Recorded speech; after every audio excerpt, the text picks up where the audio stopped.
Si vous avez fait le collège, vous vous rappelez sûrement du premier jour ou un des premiers jours où le professeur d'anglais est entré dans la salle de classe.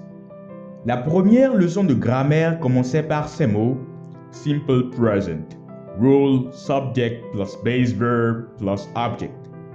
Third person, troisième personne du singulier, subject plus verb plus s or es.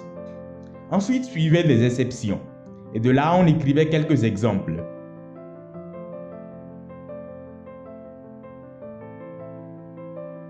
Pour ceux qui avaient un peu plus de chance, on faisait quelques exercices et après on devait composer le devoir.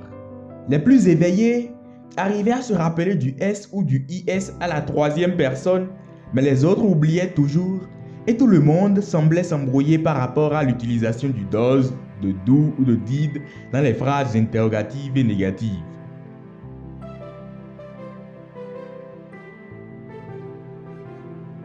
7 ans plus tard, on se retrouvait en terminale.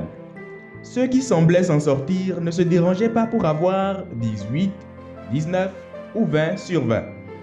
Un autre groupe, les plus nombreux, se retrouvait avec la moyenne ou un peu au-dessus.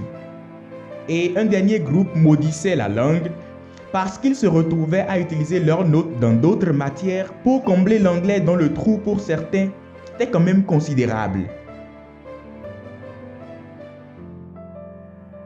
Le pire, c'est que après 7 ans, quand vous demandez à un de ceux qui avait 18, 19 ou même 20 en anglais, « Where does your father work ?» Il bégayait un peu et finissait par vous répondre « My father work in a factory ». Il faut croire que la malédiction du S de la fin ne l'avait pas abandonné. En fait, il n'avait pas le temps de chercher le fameux keyword de la phrase et n'avait pas le temps de penser à appliquer la règle.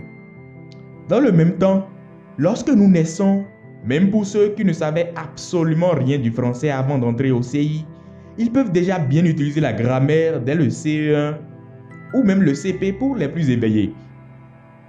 Lorsque les parents parlent une ou plusieurs langues à la maison, même jusqu'à 3, les enfants déjà vers 5-6 ans, quel qu'ils soient, peuvent s'exprimer dans la ou les langues. Dans ce cours, depuis le début, nous marchons hors des sentiers battus. Et nous continuons à cette étape à faire de même. Nous allons essayer de faire comme les enfants. Nous allons ingérer inconsciemment la grammaire en jouant avec les phrases.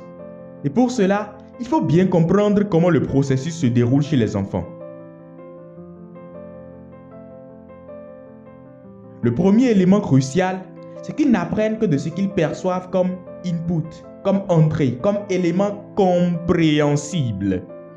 Élément compréhensible. Ils apprennent à associer le sens de chaque situation avec toute une panoplie d'inputs, de phrases qui leur sont dites ou qui sont dites entre adultes.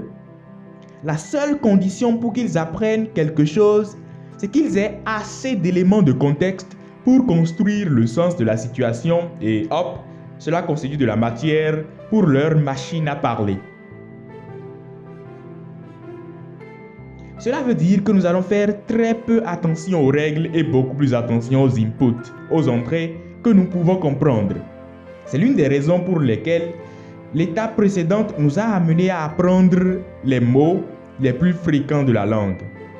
Ainsi, avec la visualisation que vous avez déjà de tous ces mots, vous pourriez facilement comprendre les inputs, les entrées que nous aurons à cette étape.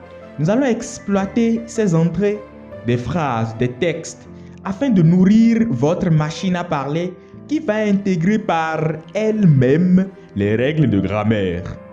Donc, plus nombreux et richement exploités seront les inputs, les phrases, les textes et autres, et plus nourrie sera votre machine linguistique et plus de facilité vous aurez à l'expression.